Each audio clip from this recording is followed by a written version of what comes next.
நபிகள் நாயகம் அவர்கள்.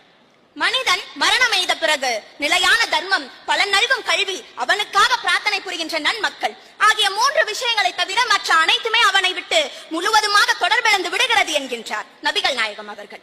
இன்று இந்த உலகத்தில் தோன்றியிருக்கின்ற எல்லா சீர்திருத்தக்காரர்களுக்கும் மூலம் ஏறத்தாழ 1400 ஆண்டுகளுக்கு முன்பு அரபு அவனியில் அவதரித்த தீர்க்கதரிசி என்று வேறு எவரும் இல்லை என்று கவிக்குயில் சரோஜினி நாயுடு அவர்கள் கூறுகின்றார்.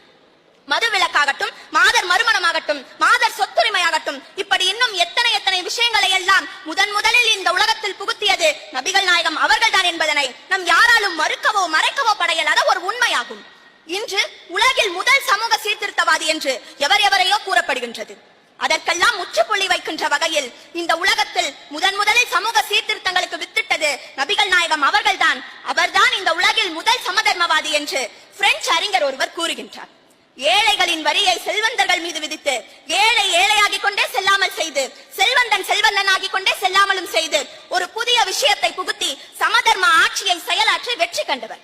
தன்னுடைய சிறு வயதிலேயே பெற்றோர்களை இழந்து அனாதையாகிய நபிகள் நாயகம் அவர்கள் ஓரிரை வணக்கத்தை நிறுவி சமத்துவமும் சகோதரத்துவமும் நிறைந்த ஒரு சமதர்ம ஆட்சியை நிலைநிறுத்த வேண்டும் என்பதற்காக அவர் பட்ட பாடு சிறிதல்ல. பாதையில் கிடக்கின்ற முட்களை அகற்றுவது மனிதனது ஒழுக்கக்கடன் மட்டுமல்ல, அதனை இறைவன் உவந்து அவனுடைய மறுமையில் சன்மானமாக அளிக்கின்றான் என்று நபிகள் நாயகம் அவர்கள் கூறுகின்றார். மனிதன் தன்னிடம் இருப்பதையெல்லாம் தன் பொருள் என்கின்றான். ஆனால் உண்மையில் அவன் உண்டு தீர்த்ததும் உடுத்தி கழித்ததும் மறுமைக்காக அல்லாவின் பாதையில் செல்வதற்காக சேகரித்து வைத்ததை தவிர மற்ற அனைத்துமே அவன் மற்றவர்களுக்காக சேகரித்து வைத்த பொருள் என்று கூறுகின்றார்.